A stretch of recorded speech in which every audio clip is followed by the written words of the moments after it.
Hello, round two, fight. Uh,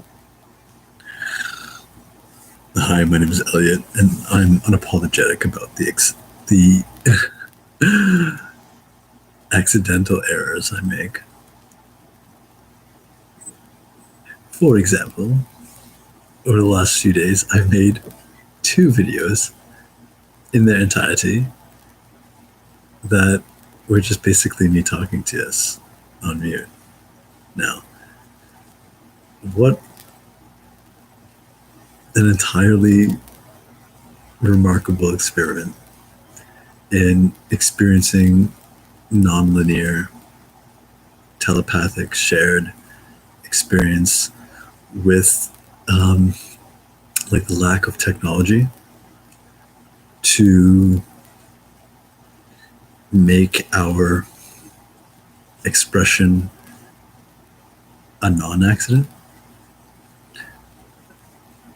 What I mean, like, is dance like there's nobody watching, sing like nobody can hear, and you will cheat the God.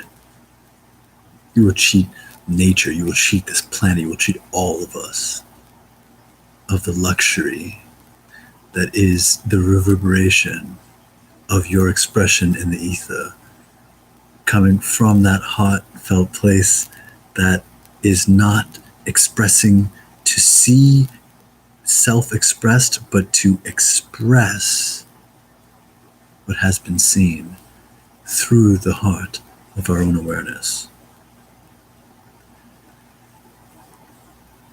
Nothing is ever done alone. Every word, every whisper uttered is a secret kept in soul. And when you sing and there's nobody watching, you're watching.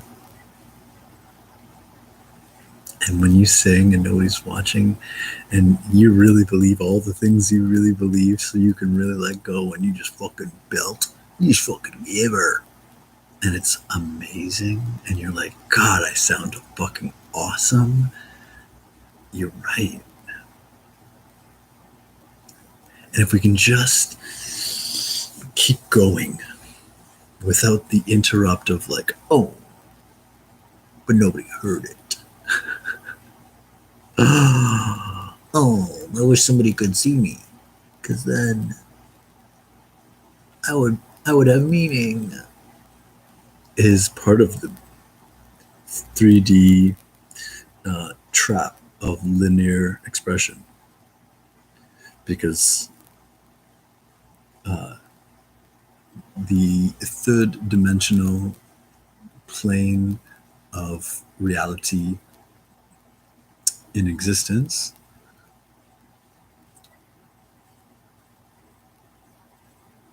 is an experience of sequential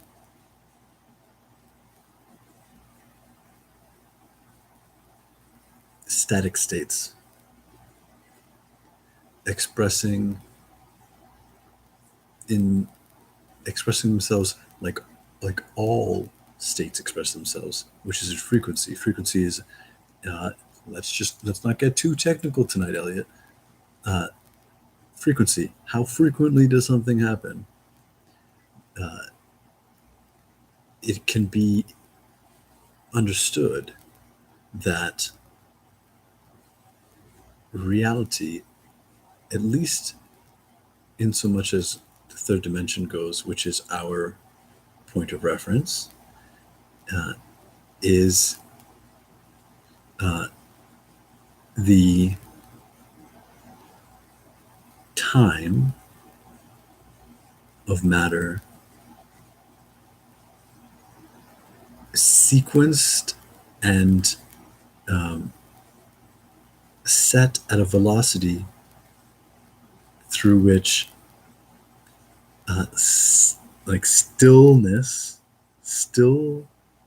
packets of data can be experienced as flowing linearly without interruption, despite that being the truth. That was my like quantum physics technical way of creating an analogy between film, television media, and how you kind of already know the way like frame rates work. It's like just like, but your eyes don't know the difference. Your eyes are super smart, man. They know everything.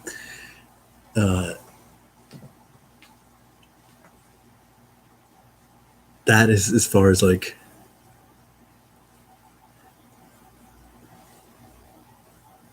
that's how that's the physics of reality.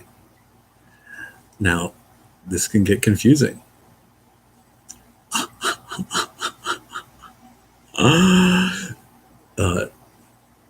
And humans everywhere for a long time have been trying to figure it out. But see, the thing is about you and I, being as an aspect of reality, and like awesome sauce, everything is figure outable. And if something's too complicated, make it simple. And if things are too complicated to make simple, then we're just not letting go of the needlessly complicated thing in lieu of a frighteningly complex truth.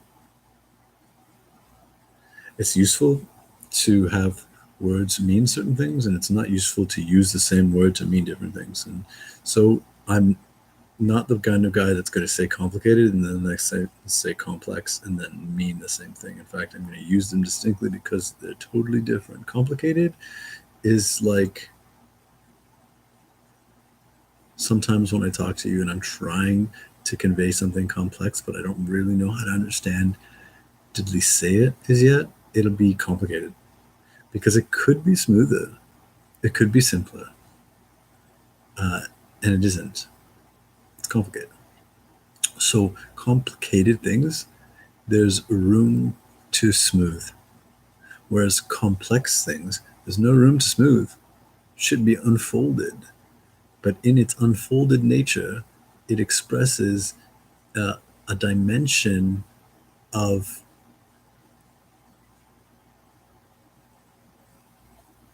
hierarchy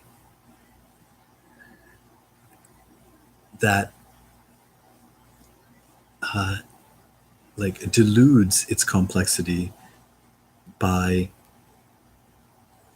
its object, which is a simple form, like a snowflake or like a drop of water, like super complex, but ordinarily simple and simple enough to understand, like all complex things, when you just understand the simple hierarchy of expression of being. We have this like nasty taste in our mouth for words like hierarchy because of the nature of our imprisonment. It's like everything is horizontal, everything is vertical, x, y axes.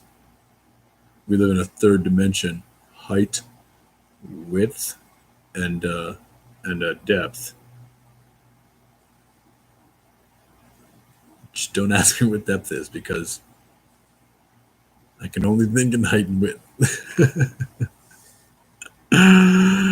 I'm sorry, I'm being a little snarky.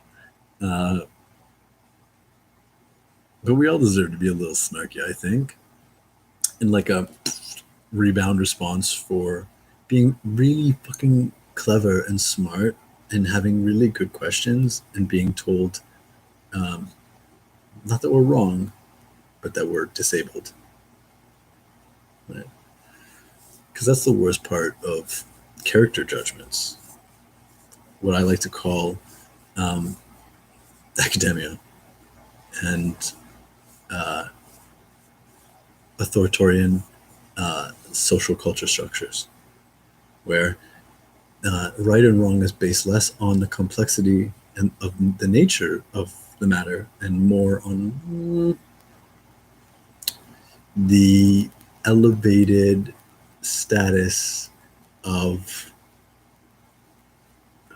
a decaying working hypothesis that we call success and or the fall of civilization. Okay, a little poetic prose aside,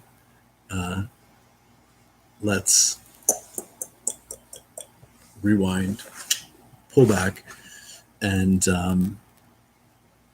come at this curiosity of linear existence, 3D, 5D, NED, no D, double D, blah, blah, blah. I don't know. Let's just try and make sense of it like it's this complicated thing that doesn't need to be so fucking complicated. And we can accept it's complex, but it's no more complex than us. So if it's no more complex than us, then it's not asking of a complexity beyond ourselves, which means it's a complexity that's within ourselves, which means that it is by virtue of its principle only self-understanding. Now, did you just hear that? That was fucking good.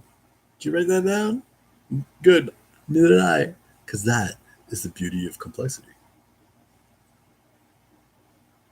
It's like, that is the truth of hierarchy. Hierarchy merely is an inference of reference and embodiment. There's no top down that isn't also down top. There is no width, height, length that isn't bidirectional, omnidirectional, and non-directional. We speak of space and time, and we like to reference Einstein, who reconciled space and time as one thing. There's no space and time. It's space-time. But what the fuck does that mean? Space and time. Let's just keep them separate and break ourselves over it. But whenever it's useful, we'll bring it up to sound smart. How's that sound? Oh, missed. Oh, missed again. Oh, missed. All you have to do is look at my elbow. Be aware of my elbow. Give me a high five. And you know what? Nothing else. Go as hard as you can right now. 1, 2, 3. Boop. See? Always hits. It always hits. Where's my hand going to go? I don't know. From my elbow, it can go all over the place. But where my elbow goes, man, there's only so many options. And as much as my hand likes to think it's in charge, my elbow's calling the shots. So if you look at my elbow, you're not sure where my hand is going to go or where your hand is going to go. Neither do I. Neither do we. But my elbow has limited options due to my shoulder. Because we want to be limited. This is freedom, limited within a frame of reference. As my wave collapses towards the 5, the spectra of locations, of non-locality, of spooky action at a closing distance become fewer and fewer. I'm still waving. And as the shadow cast by my elbow gets longer, the location of my palm and my 5, narrows. I want to even say it weakens until eventually, without having to see my hand at all, let alone your hand. Like, you weren't looking at your elbow, you weren't looking at your hand, but all you had to do was be aware of this reference point. You could wave, and there's no way to miss it because, well, you've collapsed the wave. 5D.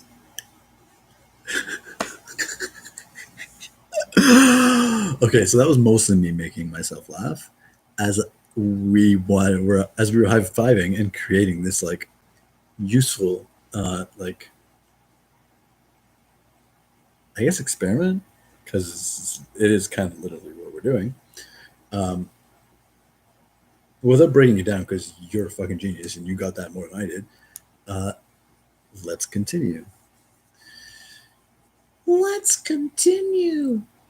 I feel like I want to draw.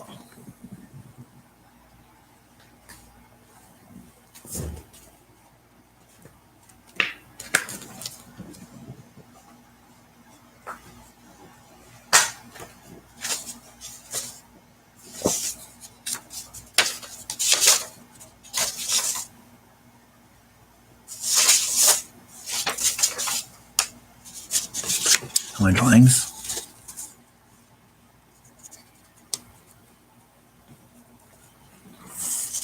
No, it's not a really good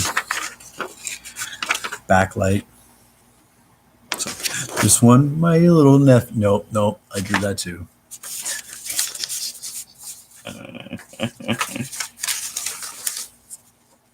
But seriously.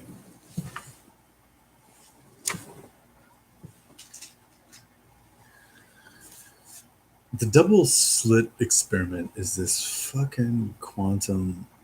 I say fucking quantum because I get irritated with quantum, but only for jest. Because like if you don't get irritated by some things, then either nothing irritates you, which is like boring, or everything irritates you. And that's like I don't know what that's like because I'm like way on the other side of that. It's like fuck that shit. But quanta means small. So quantum mechanics is the study of the smallest.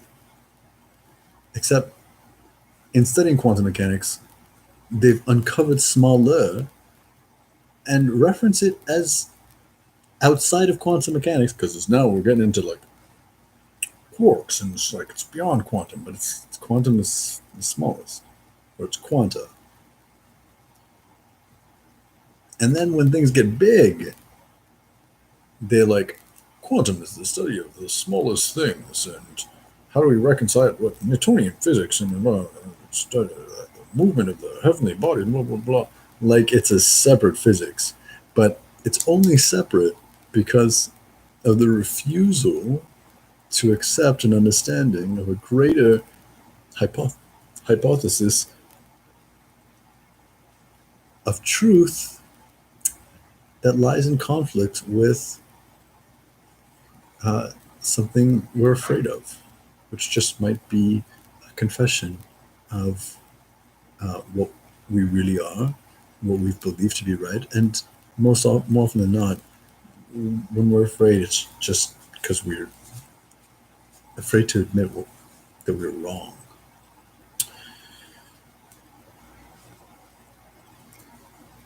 So that's my 2 cents on quantum. That said, though, the world loves saying quantum, and I love hearing it in some people's voices. So I'm not going to invent a non-quantum way of saying anything because who the fuck knows? Maybe in the future, quantum will be like have an altogether different understanding of as far as like definition. In which case, love resolved.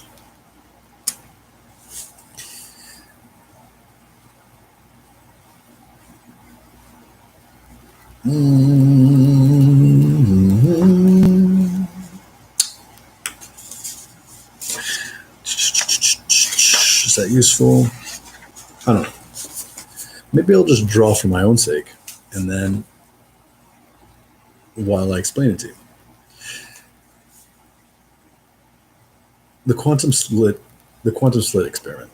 Quantum slit experiment. This is the semi-famous experiment where a light is shone through like a board, and it's shone against a wall.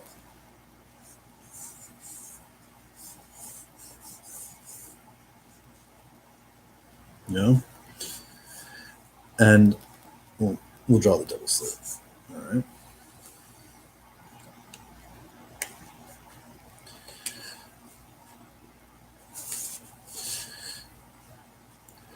Going into this experiment, the hypothesis is, what is light? We've coined this idea, this concept called photon. Wow, it's so far out of my own frame of reference that it's like I had to like reach for it because it's not a thing. Well, it is. Okay, so a photon can be described as a packet of light. A packet, a distinct packet of information, a photon. So it was believed, and still erroneously is, in a worldview of separation and that's it. That when you shoot a single one of these photons through a slit, it'll show up on the other side like a bullet hole. Right? Like, here's a photon. It's going to hit the wall. It's got to go through one of these slits to get there. And so we expect to see a bullet. So we'll shoot a stream of particles at this like interim slit, wall with two slits in it. So much like this.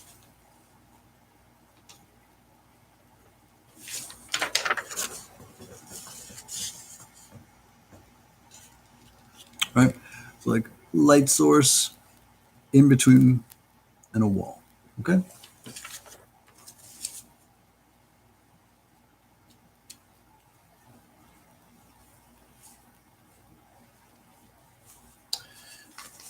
Now, when they shot it through the one slit, it showed up as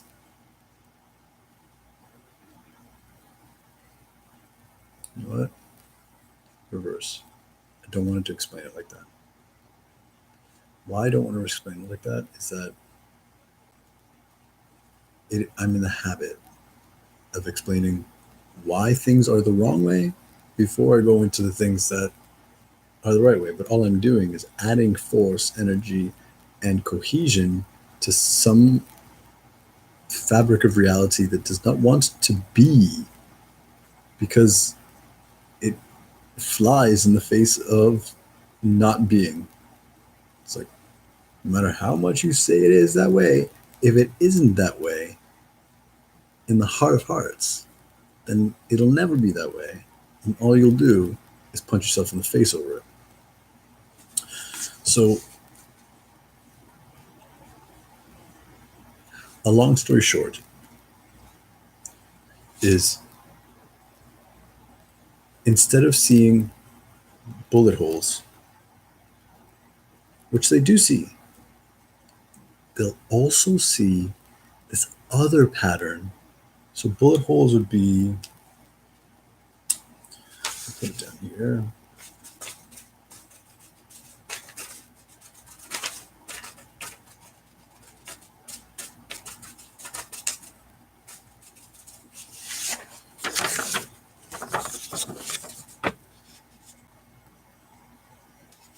Right? So you've got, once they shoot they shoot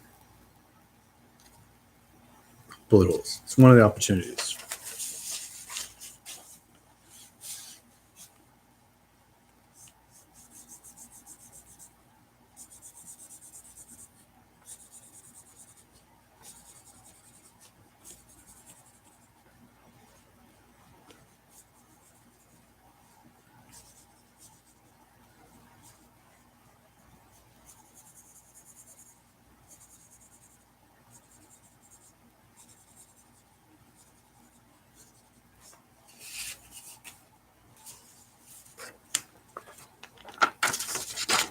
This bad boy here would be an interference pattern. It's like, it just looks like a bunch of lines. Yes. But when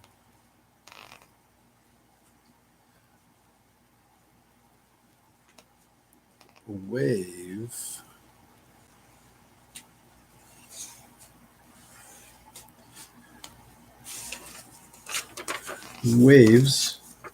like if you imagine water rippling through water,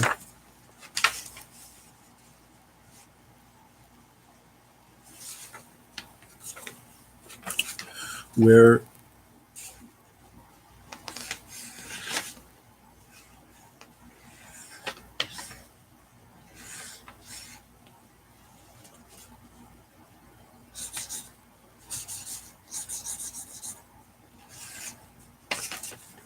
the waves add up, there's these points of impact, and where they cancel each other out, right?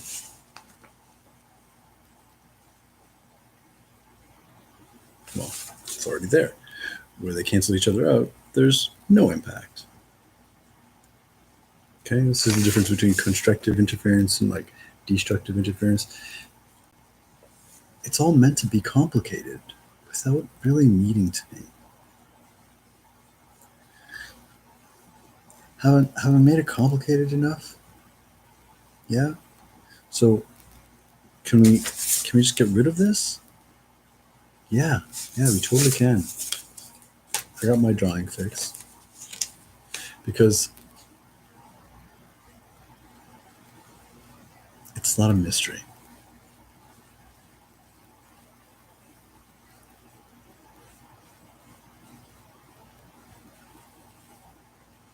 We live in a medium, a matrix. What is a matrix? A matrix is a medium within a container. A cellular matrix, intracellular matrix, a matrix design, right? Matrices of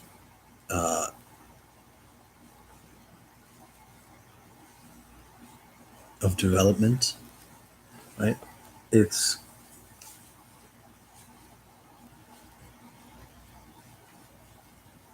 a word.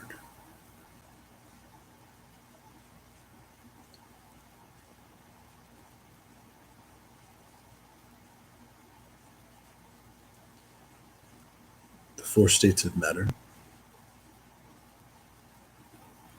are like the interference pattern.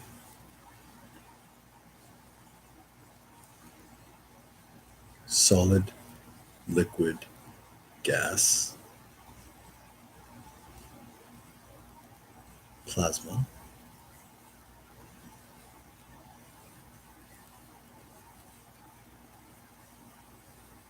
water. When does water become a gas? When does water become a solid? When does water become plasma? It's all just hierarchies of harmonic resonance. It matters because not until like enough requirements are met for there to be a phase shift, right? But it also doesn't matter in that just because we say there are four doesn't mean there aren't seven, right? You have two lungs, but we never say you have two lungs. You have lungs. You have a pair of lungs. You have a set of lungs. Now you have one lungs. Well, you have one lung has like four lobes. The other lung has like two lobes. You're like, I didn't even know my lung had lobes. Why are we saying I have like six lungs? Because there are like six lung lobes. Well, it's not useful until it is. In this way, matter, states, it's all vapor. And the air we breathe is just water. The atmosphere that we walk around on is different than the atmosphere that we swim in, entirely because of mass density and the electromagnetic exchange of uh, states of matter. But all that really means is that if we were less dense, we would need gills to breathe in air like fish have gills to breathe in water. If we were less dense, we would find water so solid it would be difficult to move through. We could probably even stand on it. But air, we could swim through more or less easily until it gets so insubstantial that it no longer like buoyances our weight. Now, everything in existence is flowing in the direct, like in the vector, in the velocity of the flow of existence.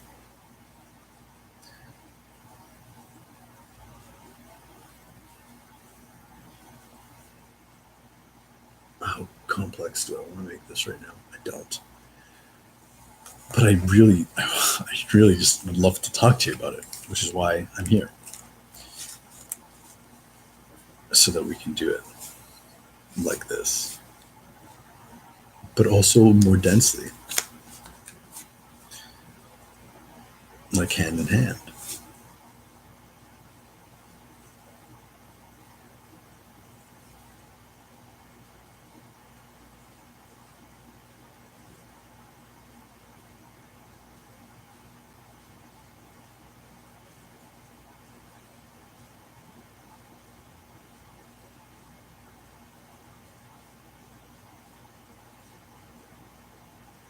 Okay, so I'm just going to sum it up and not make it too simple, because that's what I'm learning is like the key to saying complex things on YouTube and in the ether. Uh, it's like the cloaks of invisibility are a very real thing. They do not make you invisible any more than they make you invisible, which is to say that you can walk around visible as motherfucker, but no one will see you because people do not see with their eyes. They see with their light.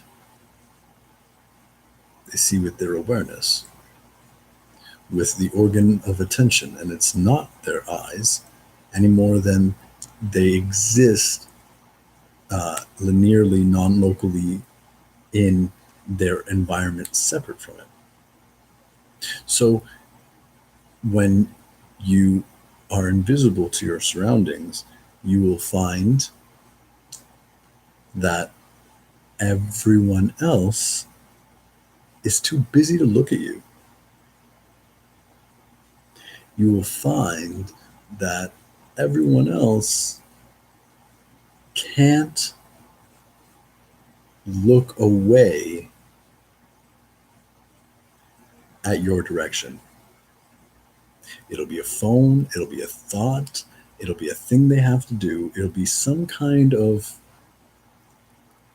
what we might label a flight or fight or freeze response that equates to them not seeing you, not reacting to you, and or not remembering you.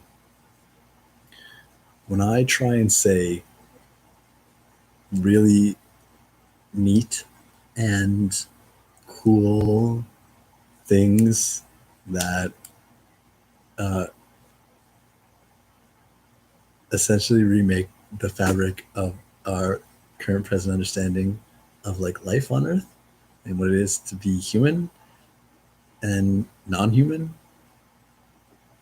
on Earth and inhuman,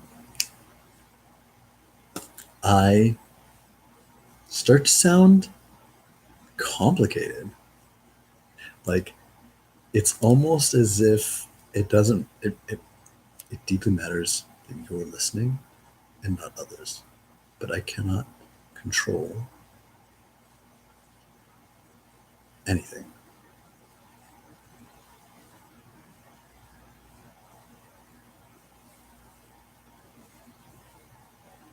That I am not in control of.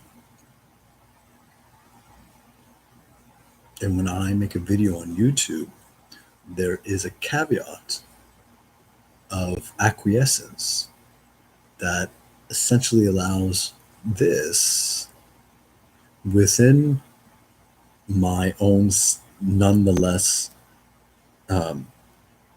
soulful channel of expression that really anybody can still watch it. Anybody. And moreover, at any time. So when I'm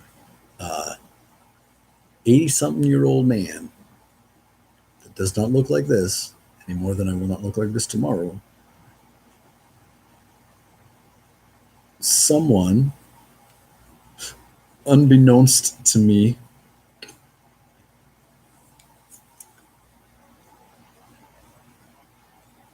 can watch it and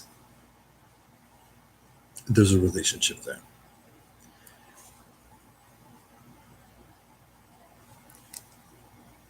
But just like you might have a cloak of invisibility, love, truth has its own cloak of invisibility.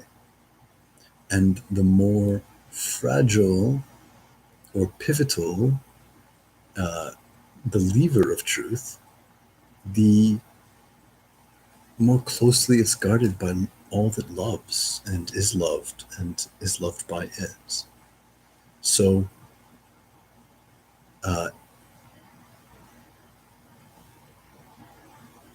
I don't see any problem at all, really, with having like a toddler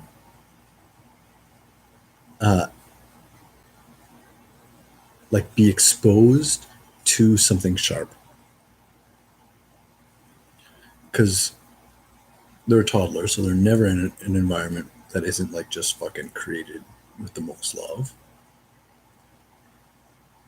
And worst case scenario, they maim themselves. That's pretty bad. But like it's pretty far fetched too. Who maims themselves? Nobody. Who maims themselves accidentally? Some people. But it's hard to do.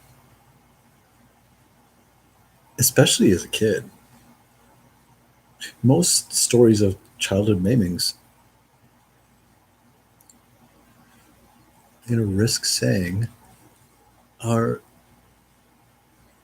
like a confluence of forces that are fear-based. And fear makes people do the craziest things.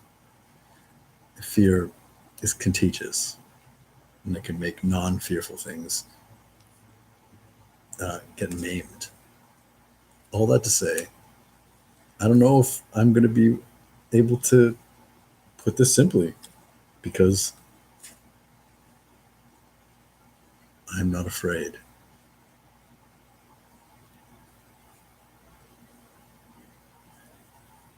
And it's okay that you are. And it might not be you alone, but someone. Someone doesn't want this information out there.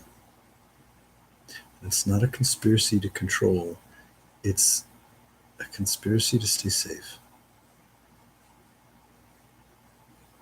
So when your mind wanders, you're in. I love this. I heard this from my teacher today, and I'm going to keep using it. I think it's brilliant. The state of non-observance. It's like the fifth dimensional elevated state of awareness. If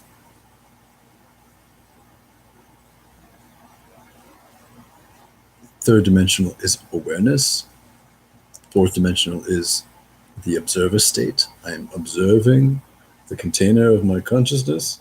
And then there's this like hyper-aware state that can be regarded as unobserving, because it's not disobserving, it's not ignoring, it's literally observing and then like taking it back. Taking what back? Your observation. So if you are present to your isness and you unobserve it, what is sustained? What can you unobserve and then I want to say like recalcitrant, whatever, man.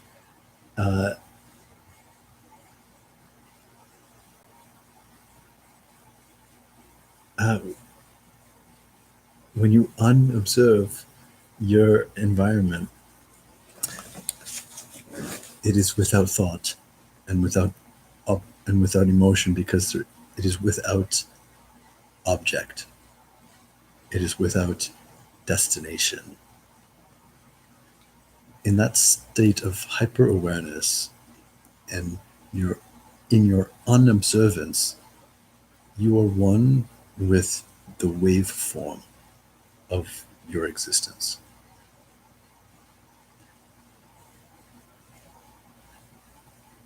It is an error of thought that all that is only exists in a in the collapsed waveform. This is the error of quantum mechanics. This is the error in secluding quantum phenomena in the realm of matter's mechanical interaction with the world. Machina, it's machine, it's art, what we create.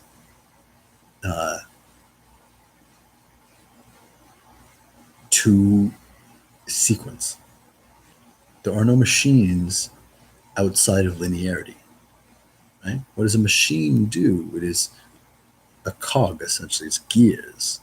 All machines are tick-tock. And in your state of unobservance, all is in waveform, because you are not asking anything of it. All asks are what's wrong. That's not a bad thing, because you don't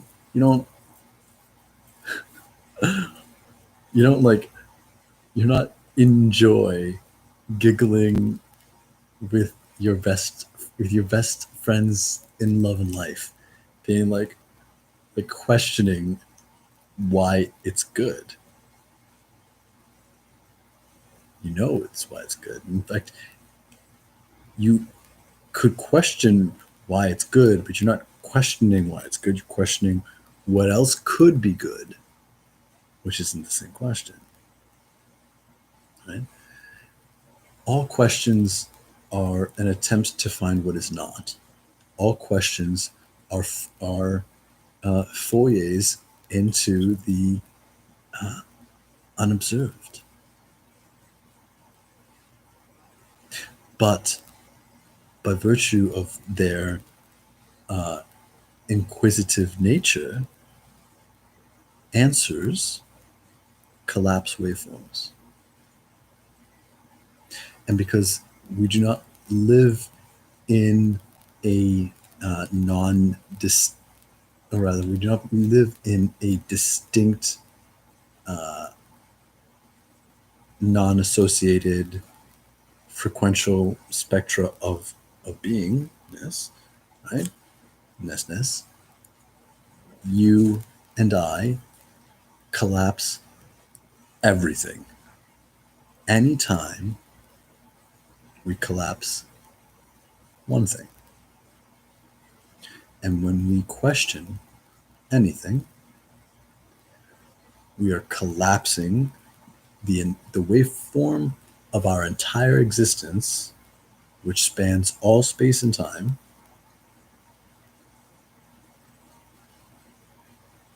all that is and all that will never not, all realities.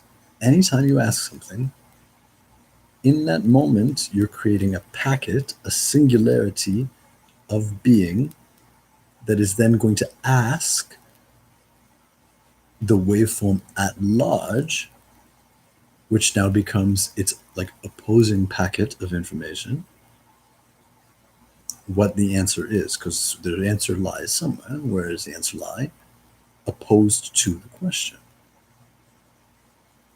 So in our state of unobservance, we relax as the answer. Fortunately, unfortunately, you can't really know anything in this state because you kind of know everything, but you're not really asking to know everything, so you don't know what you know, except that it's everything. Luckily, we're okay with that until we ask. And this isn't a bad thing, except that we live in like this craven society that is hell bent on elevating questions and devolving answers.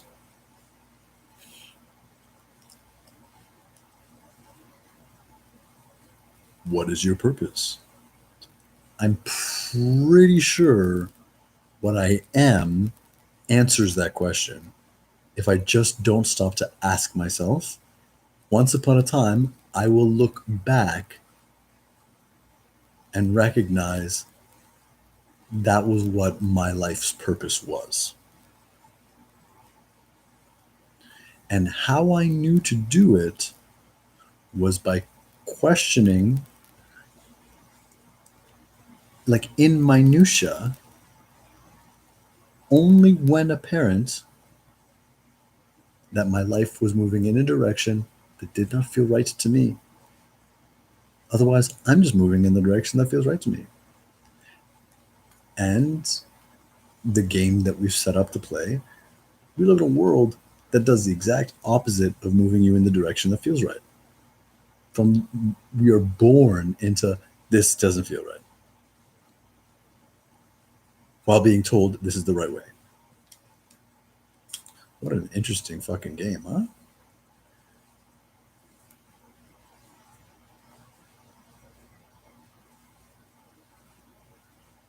So how is this? Can this be used between you and I? Because at this point, who the fuck else is listening?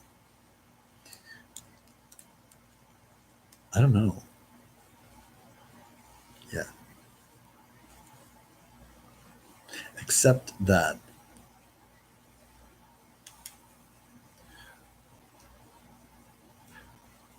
we can be certain that there is a point that has no beginning but is an end. We call that in periodicity, in our experience of um, periodicity, death. But it's really just a analogy for the life of all that is. The universe, all the universe is, whatever.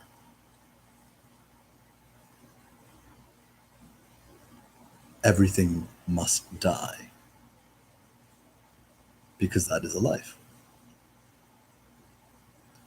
And the universe, everything, must be said to be alive because of our conceptual experience and reinforcing and reinforced like unobservance of what we label that limitation of experience. I know that was a little like, but you're wicked because I'm feeling super clear. So thanks, you're clarifying.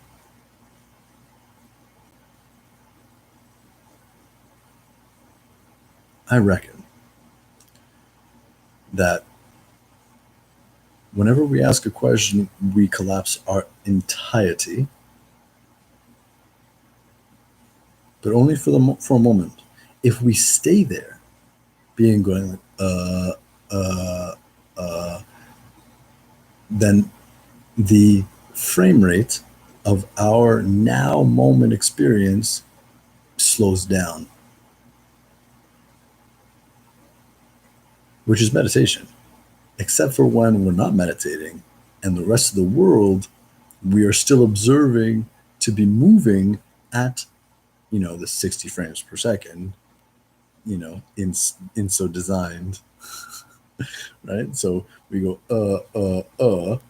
and all the rest of the lights going, we're not asking anything, so we're going to keep going, but you're collapsing us, so we can only keep going in the way that you expect to see, no other way. Any other way will be conveyed as a glitch in either us or you, right? Us being them, the other, the frame rate that is become disjointed with our stuttering of the question asking in a non-meditative state, right? If we're not meditating the multiple ranges and spectra of frequential expression, meditating, mediating, mediating,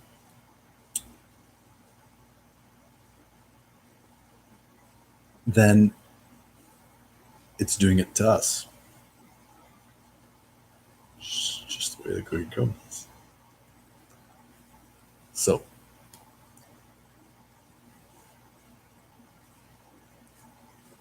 I'm doing it. I'm explaining how it doesn't work instead of just explaining how it works.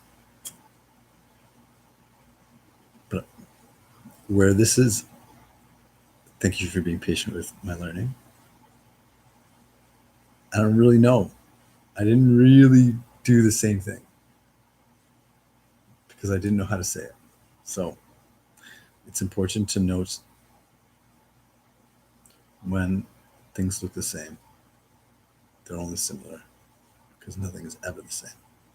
So if something is similar, how similar? And then is the difference worth asking about? And that's important because when we ask, it's like,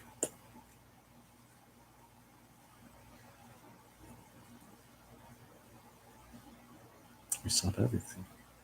So could we potentially ask nothing of everything except for a potential space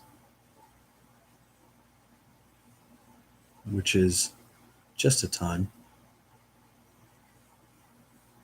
It can be a place, which we might call 6 o'clocks, or 4 o'clocks, or 11 o'clocks. I know those sound like times, but you and I both know that those are actually places. Time is this stuff. See, when Einstein reconciled space and time, and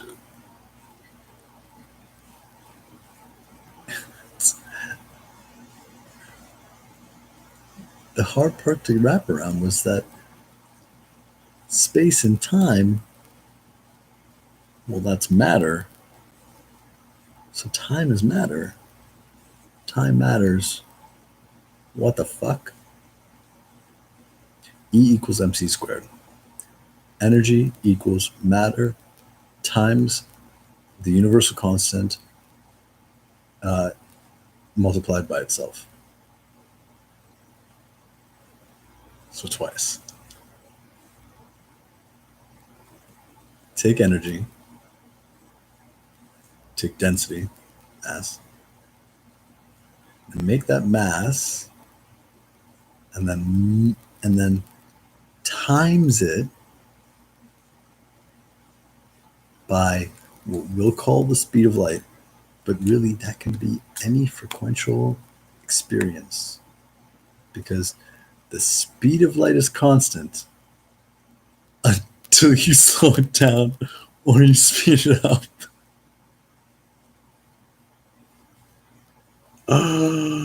Kills me. Just kills me. The silly way we say things, right? Like it's like the speed of light is a constant. Now we're moving faster than the speed of light. So we just sped up the speed of light then?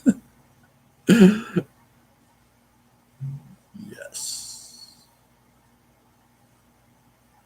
No. Fuck. What if we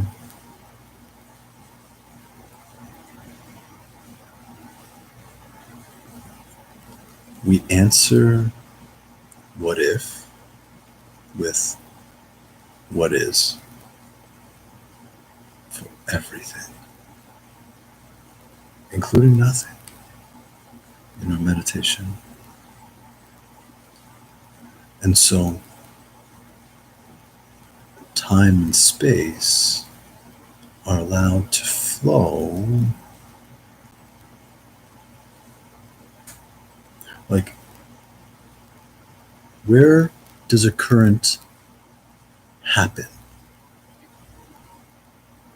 A current happens in a stream. A current happens in an ocean. A current happens between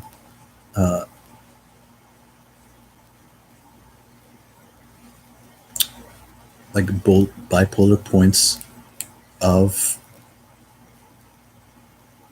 like inductance.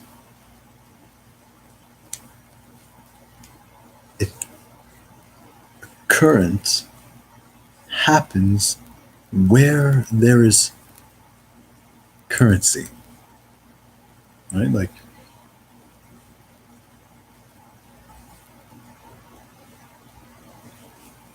oh, lightning, I love it.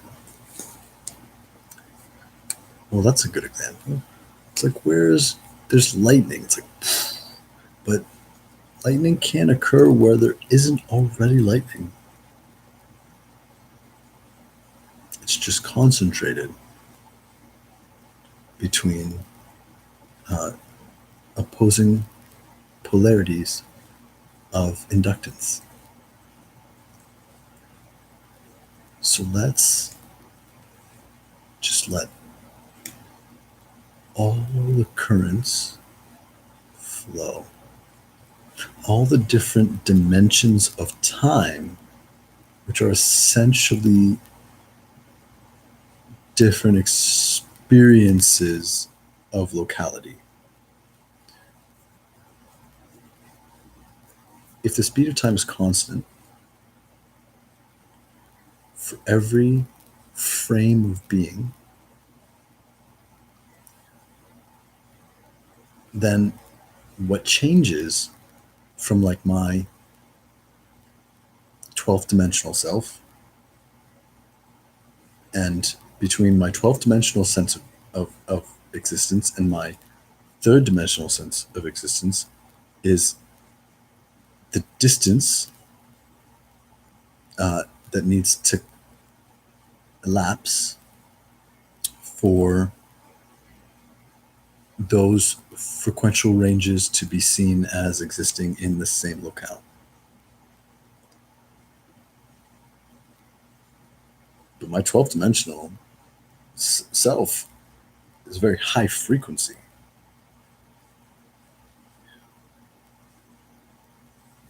It needs to be slowed down, as it were, for my much slower rate of being in this third density, in this third dimension of time. In fact, forget density, just third dimension of time. We just want to talk about like time dimensions.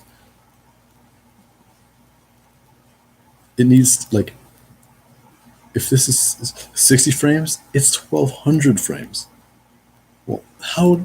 But it experiences light and time as happening as slowly as this. My 12th dimensional self isn't like wandering around being like everything's no, it's fucking slow as shit as everything else is, because that's how I roll calmly.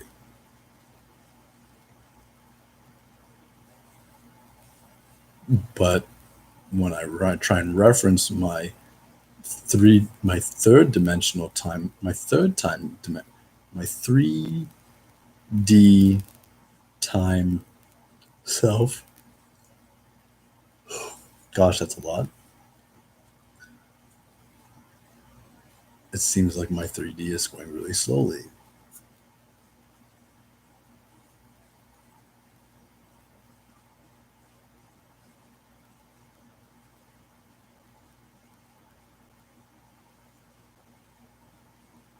What if, instead of trying to slow anything down or speed anything up, we let the waveforms flow?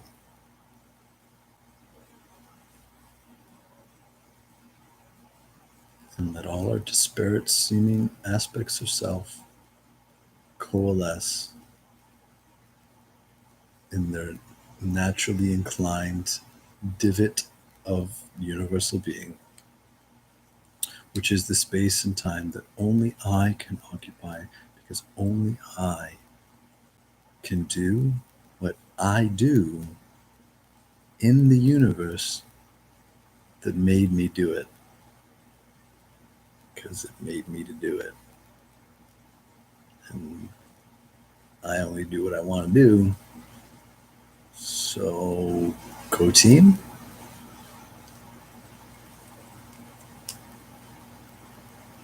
But then, in our all-encompassing, like, not nature of unobserving, we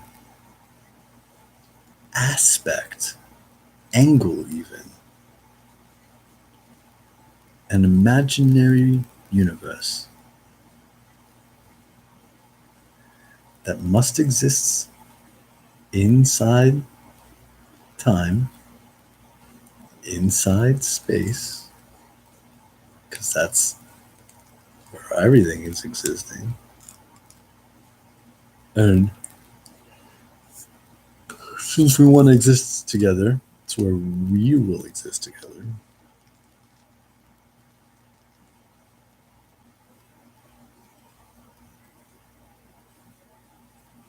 but its only parameter for existence, like the only question, the only collapse and so creation of this pocket universe is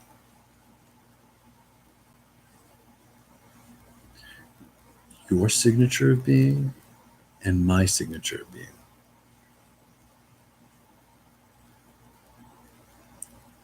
It's at once a key, a gateway, and also its own container. Because we don't have to refuse anyone anything. Let it all flow. What if we could create our own pocket universe of flowing linearity, right? Where outside our pocket, all is flowing. Within our pocket, all is flowing. And the frame of unambiguity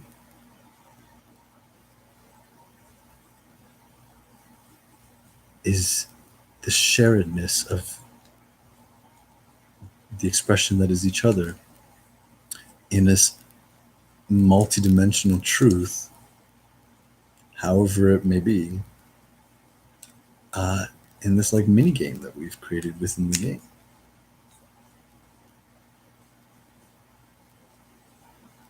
And then I'm wondering,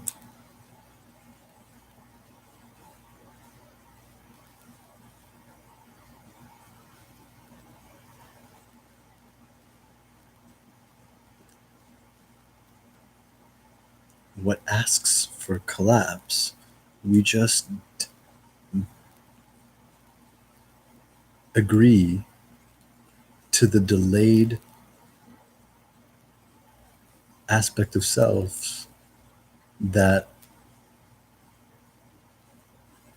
knows the answers, not because all is one, not because all is happening, but because we're there at the end, in the end of it all. And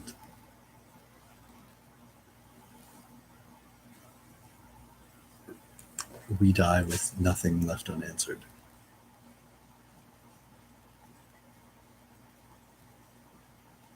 Because our last moment of shared consciousness is not dead, it's life until, and in that what's next, we have collapsed nothing. All is waving. So we are collapsed.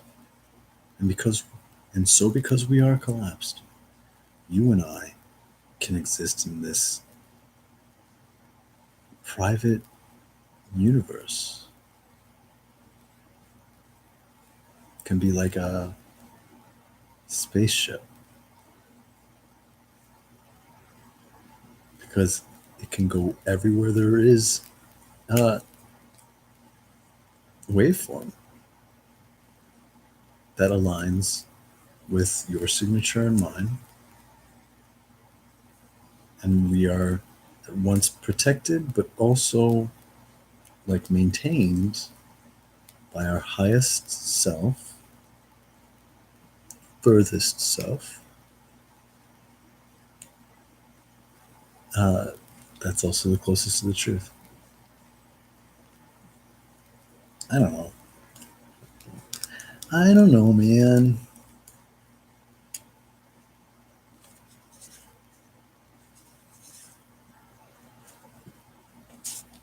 I pretended to speak to myself for 2 hours on video today. Once now. 1, 10, 13, 14, 15, 16. I love those numbers. And once before, again, to myself. Not really. Because I wanted to hang out with you.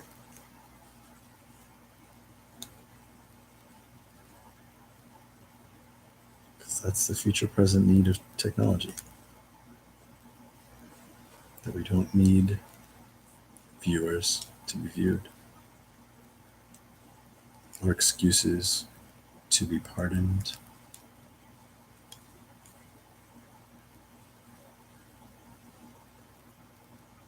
Reasons to like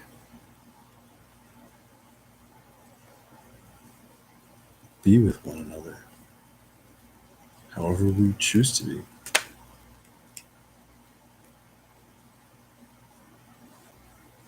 And importantly, not for having or creating something that does not already exist. Like, I think a mistake.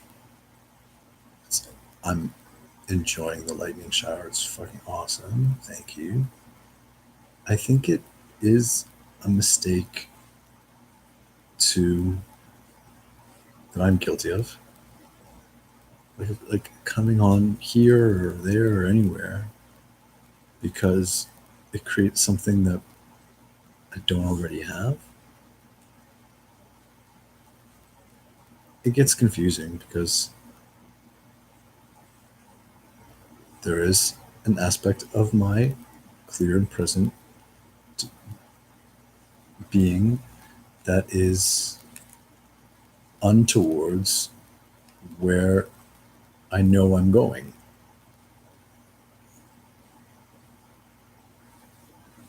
But I didn't create this video because I miss and long and yearn and so hope that in making a video and connecting with someone, anyone, you,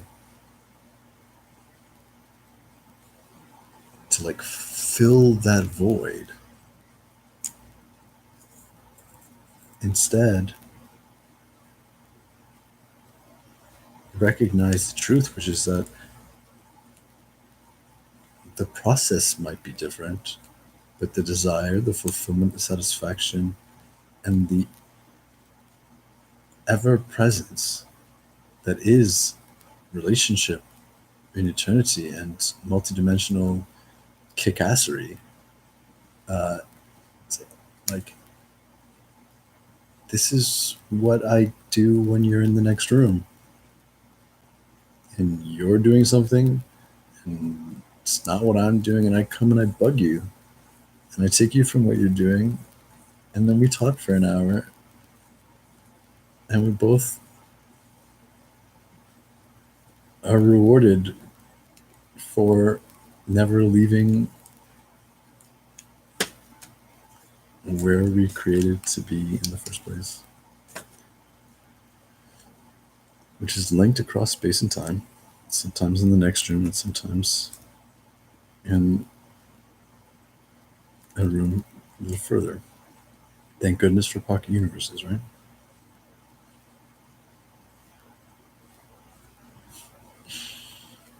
Okay, I'm gonna go enjoy the lightning I created a little more firsthand, because an artist that doesn't appreciate their art is consuming and not creating.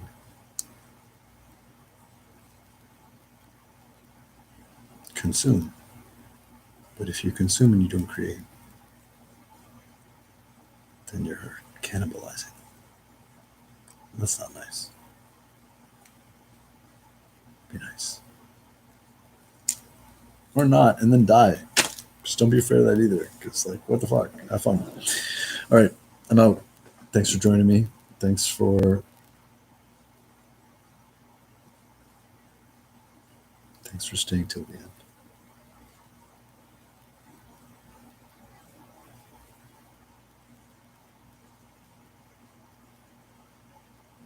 And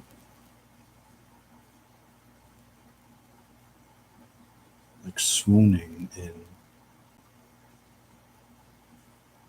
my remembrance of my true nature, which is involving this forgetting.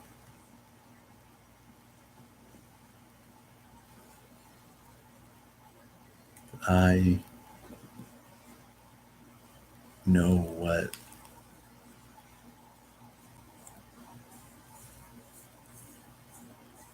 I am. I don't know. Love, and it's like I used to think I knew what I wanted, or at least that knew what I wanted to feel, and in this really special time, I'm really grateful to not know what's coming next and be surprised with what connections mean to me.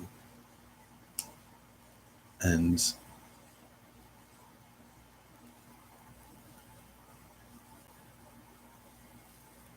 as we continue, like once upon a time, looking back and being like, oh, that's what love always was. And had I known, it's clear, obviously, that what we experienced was falling in love with each other.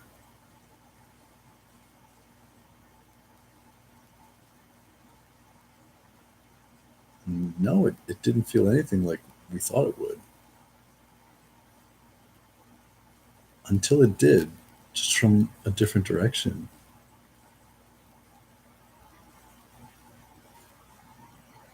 Anyways, timelessly, I'm thrilled to be doing it with you.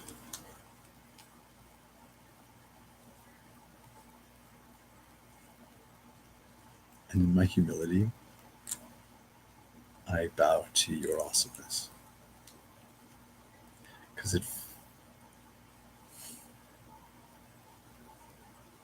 feels really good to like love yourself and like accept your one's own awesomeness and capacity for like just fucking kicking ass.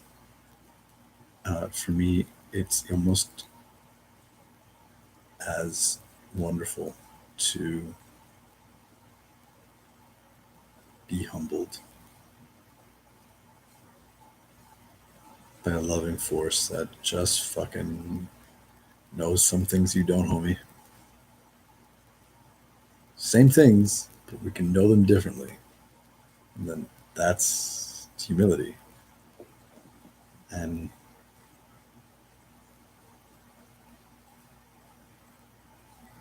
I didn't know humility could make me feel so pretty.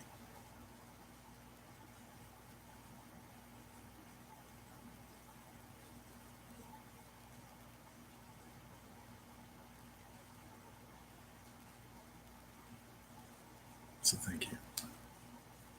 Until we do it again. Again and again and again. Goodbye. Namaste. Always.